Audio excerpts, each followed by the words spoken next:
기도하겠습니다. 좋으신 하나님 감사합니다. 오늘 또 주님 앞에 예배하고 하나님의 은혜를 사모하는 하나님의 백성들이, 하나님의 종들이 한 자리에 모여서 복음을 위해서, 세계의 아버지여 선교를 위해서 최선을 다하는 이 귀한 자리에 부족한 종 불러주셔서 하나님의 말씀을 전하게 하시니 감사합니다.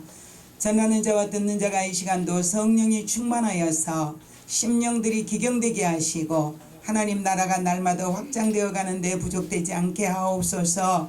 예수님 이름으로 기도드리옵나이다. 아멘. 오늘 하나님의 말씀은 인생의 갈증을 해결한 한 여인이라고 하는 제목을 가지고 하나님의 말씀으로 은혜를 나누고자 합니다. 오늘 본문 말씀에 인생의 갈증을 해결하기 위해서 지난날에 남편 5명을 거느렸고 현재도 또 다른 남자와 살고 있는 죄로 말미암아 사람들이 우물에 물을 길르러 나오는 시간에는 물을 길르러 나올 수 없는, 이제 우물에도 못 나올 만큼 죄책감을 느끼며 마음이 불편하게 살던 한 여인이 사람들이 없는 그 틈을 타서 우물에 나왔다가 예수님을 만남으로 죄 문제가 해결되고 인생의 갈증을 해결받는 내용이 기록되어 있습니다. 이 세상에 사는 모든 사람들 또한 갈증이 나서 하나님 앞에 자기의 갈망하는 이 세상과 영적인 문제를 사모함으로 하나님께 매달려 구하는 사람들이 많이 있습니다. 이 시대를 살아가는 이 갈증을 느끼고 사는 수많은 사람들 또한 오늘 갈증을 해결받은 이 여인처럼 이제 오늘 주님을 만나심으로 갈증이 해결받는 귀하고 복된 시간 되기를 예수님의 이름으로 축원합니다. 교회 안에서 함께 신앙생활을 한다고 하면서도 언제나 교회 안에는 두 부류의 그리스도인이 존재한다는 것입니다. 첫째는 오랫동안 예수를 믿고 살아왔지만 여전히 어린아이와 같은 신앙생활에 머무르고 있는 성도들이 있습니다. 둘째는 성령님의 인도하심을 받으며 성령님의 온전하신 지배에 자기를 내어 맡김으로써 영적으로 살아가고 있는 성도들도 있다는 것입니다. 우리는 이 두 부류 가운데 어디에 속할지를 결정을 해야 합니다. 하나님의 깊은 은혜로 나아가 겸손하게 영에 속한 삶을 살아갈 것인가, 아니면 계속해서 육신에 속한 삶을 살아갈 것인가, 이 둘 가운데 어느 쪽으로 나아가야 가느냐를 결정하는 가장 중요한 요소는 바로 본인의 의지와 성령님의 도우심뿐입니다. 또한 예수 그리스도를 주인으로 모시고 하나님이 자신의 전부가 되게 해야 하는 것입니다. 이처럼 영적인 생활을 지속할 수 있으려면 내가 죽어야 성령의 지배를 받을 수가 있다는 것입니다. 우리가 영에 속한 삶을 살아가기 위해서는 비결이 있습니다. 그 비결의 첫 번째가 내 안에 자리 잡고 있는 자아를 죽이느냐 살리느냐에 달려 있다는 것입니다. 예수님은 제자들에게 누구든지 나를 따라오려거든 자기를 부인하고 자기 십자가를 지고 나를 따를 것이니라고 말씀하셨습니다. 우리는 나 자신을 부인하고 예수님을 나의 생명으로 받아들여야 한다는 것입니다. 자기 중심적인 삶과 그리스도를 중심적으로 사는 삶과 이 두 가지 가운데 반드시 하나를 선택을 해야 우리는 하나님 앞에서 부끄럽지 않는 삶을 살아갈 수가 있다는 것입니다. 그런데 왜 많은 그리스도인들이 하나님의 자녀로서의 모습과 특권과 영광으로 사는 대신 고통스러운 속박의 삶을 사는 하고 인생을 낭비하고 있는지, 왜 그 삶을 극복해내지 못하는 것일까요? 이 모든 질문 앞에 답은 단 하나인 것입니다. 자기가 모든 문제의 근원인 것입니다. 우리 모두는 인류의 조상으로부터 물려받는 원죄의 뿌리를 뽑아내지 못하고 예수 그리스도를 믿는다고 하면서도 나의 자아를 다스리지 못하고 성령님의 지배를 받지 못하고 있기 때문입니다. 그 이유는 자신을 겸허히 낮추지 못하고 있기 때문이라는 것입니다. 예수님은 자신을 겸손히 낮추셨으며 죽기까지 순종하셨습니다. 죽기까지 순종하심으로 하나님의 영광이 되셨고 우리를 죽음에서 구원하셨습니다. 예수님은 지금도 우리 안에 성령님으로 내주하시고 계신다는 겁니다.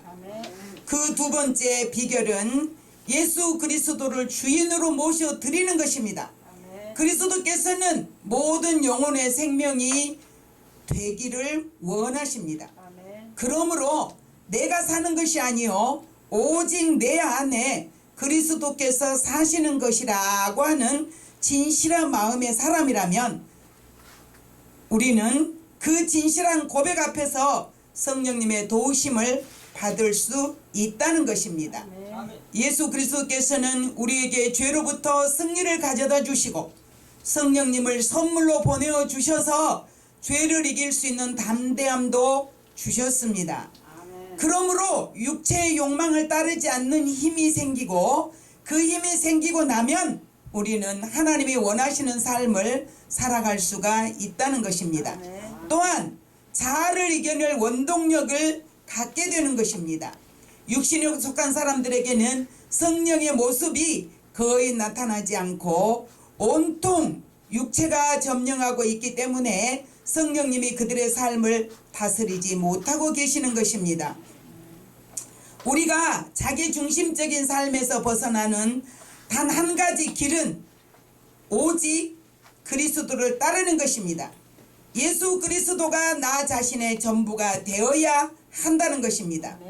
그러면 그리스도의 능력으로 자기를 부인하는 복된 축복이 지속된다는 것입니다. 그리스도께서 우리 안에서 그분의 삶을 사시기 위해서 이 땅에 오셨습니다. 세 번째 비결은 우리 삶에서 하나님이 전부가 되는 것입니다. 나의 영혼아 잠잠히 하나님만 바라라. 이것이 바로 창조주의 영광입니다. 예수 그리스도께서 우리의 생명으로 이 땅에 오셨기 때문입니다. 우리는 모든 기도와 예배와 삶의 자리에서 이렇게 잠잠히 하나님만 바라는 마음을 가져야 합니다. 하나님을 더욱 원하는 간절함이 있어야 된다는 것입니다. 새 찬송가에 보면 439장에 아주 십자가에 가까이 나아가는 십자가를 간절히 사모하는 그런 찬양이 있습니다. 신앙의 그 분량에 따라서 성령의 지배를 받는 사람은 순간순간 찬양을 통해서 우리의 신앙을 점검해 볼 수 있는 그런 기회도 될 수 있다는 것입니다. 우리는 모든 기도와 예배와 삶의 자리에서 하나님을 더욱 원하는 그리스도인다운 삶이 우리를 지배할 수 있으면 그 사람은 인생의 갈증을 해결한 복받은 자인 것입니다. 이것이 우리의 심령의 외침이 되어야 하는 것입니다. 시편 62편 5절에 보니까 나의 영혼아 잠잠히 하나님만 바라라. 무릇 나의 소망이 그로부터 나오는도다 라고 말씀하셨습니다. 골로새서 2장 2절로 3절 말씀에 보면 하나님은 하나님의 비밀이 있는데 그 비밀의 주인공은 누군가? 바로 예수가 하나님의 비밀인 것입니다. 예수 안에 모든 보화가 들어있다는 것입니다. 그 성경에 보니 하나님께서 감추어진 그 비밀인 예수 그리스도를 저와 여러분에게는 보여주셨습니다. 열어주셨습니다. 그래서 우리는 복 있는 자들이 되었다는 것입니다. 네 번째 비결은 내 안에서 거하시는 성령님이 내가 그분을 내 안에서 살게 하느냐 죽게 하느냐에 달려있다는 것입니다. 최초의 인간이 죄를 범하여서 모든 사람이 죄를 갖고 태어나고 본질적으로 하나님과 원수가 되어서 창조주와 교제할 수 없는 그런 죽을 수밖에 없는 상태에 이르렀던 내용을 우리는 잘 알고 있습니다. 그러나 하나님의 세상을 이처럼 사랑하셔서 독생자 아들을 주셨고 대속의 은혜로 믿는 자들에게 구원을 허락하셨습니다. 이것이 하나님의 언약이요, 이 은혜를 받은 자는 하나님의 놀라운 복을 받은, 생명의 복을 받은 저와 여러분들이 되었다는 것입니다. 이것을 헤아릴 수 없는 사람은 불행한 자요, 예수 그리스도를 알게 한 이 하나님의 은혜 앞에 감사할 수 있는 자는 큰 복을 받는 사람이다라고 말할 수 있습니다. 이것이 바로 우리에게 성령님과 함께하는 복을 주셨기 때문이며, 마태복음 28장 20절에 보니 볼지어다 내가 세상 끝날까지 너희와 항상 함께 있으리라고 말씀하신 언약의 말씀대로 저와 여러분에게 성령을 보내셨고, 지금도 저와 여러분을 가르치시고 이끄시고 죄와 더불어 죄의 함정에 빠지지 않도록 늘 이끌어 주시고 채찍해 주시고 가르쳐 주신 성령님의 은혜가 늘 우리를 살리게 하신다는 사실입니다. 우리의 주인이신 성령님을 내주하심이야말로 그리스도인이 영적으로 승리할 수 있는 진정한 축복의 비밀입니다. 죄로 말미암아 공허에 있던 사마리아 한 여인이 예수님을 만나고 난 후 인생의 갈증으로 여러 남자를 거느렸지만 해결하지 못했던 문제가 곧바로 즉석에서 해결을 받았습니다. 인생의 갈증을 해결받았던 그 이제 여인은 바로 뛰쳐나가서 나는 죄 문제를 해결했노라고, 나의 과거를 다 말씀하신 분을 만났노라고, 구세주를 만났노라고 그 여인은 힘있게 동네 사람들에게 외칠 수 있었다는 것입니다.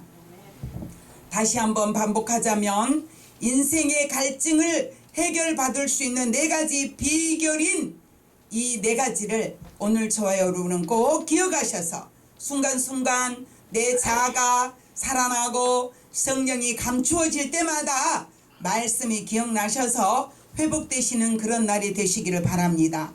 첫째는 내 안에 자리 잡고 있는 자아를 죽이느냐 살리느냐가 문제인 것이고, 둘째는 그리스도를 주인으로 모셔드리는 것이며, 셋째는 우리 삶에서 하나님이 전부가 되게 하는 것이며, 넷째는 내 안에 거하시는 성령님이 살아있게 하느냐 죽게 만드느냐는 나 자아와 성령의 내주하심의 역사 속에 달려있다는 것을 꼭 기억하시는 복된 시간 되시기를 바랍니다. 위의 말씀들이 나를 지배하게 할 수 있는 믿음의 원동력을 잘 키우기만 한다면 우리는 성령 안에서 안식할 수 있습니다. 성령 안에서 기뻐하실 수 있습니다. 평안함과 기쁨을 모든 사람들이 바라는 가장 큰 행복이 아닐 수 없습니다. 어느 책에서 읽은 내용입니다. 믿음은 두려움을 몰아내고 두려움은 믿음을 몰아낸다고 기록되어 있었습니다. 저는 이 말씀이 처음에는 이게 무슨 말씀일까 하고 계속 되새김질해 보았습니다. 이 말씀이 맞다.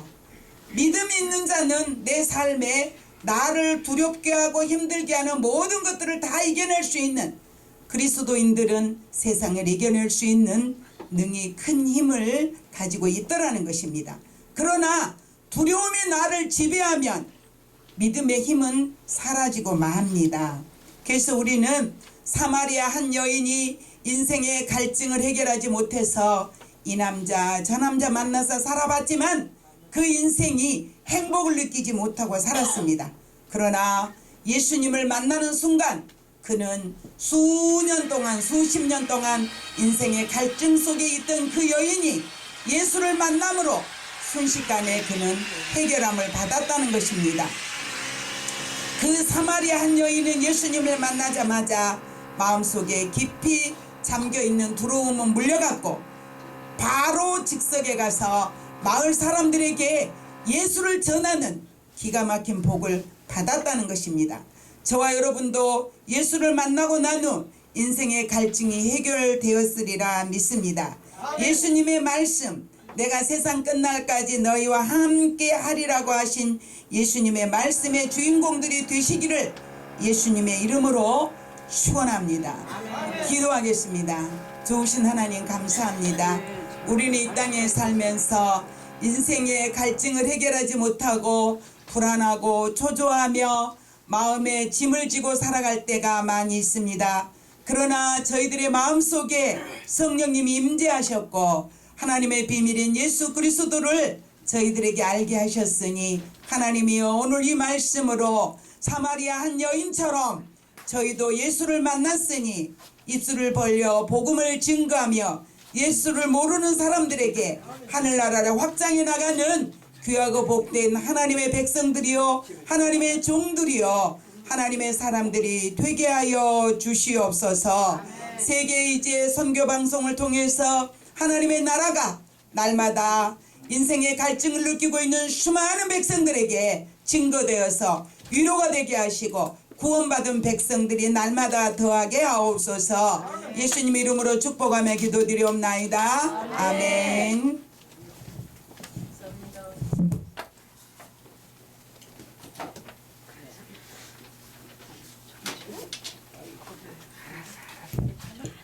이 시간에는 헌금송으로 임춘희 목사님 나오셔서 찬양 드리겠습니다. 마이크 알았어요. 마이크.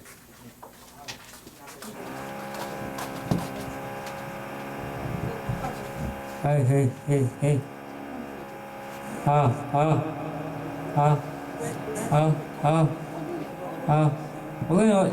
할렐루야.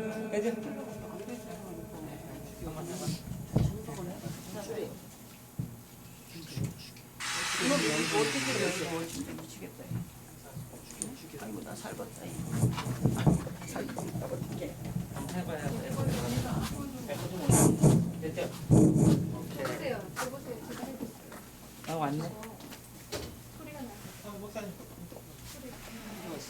아 예.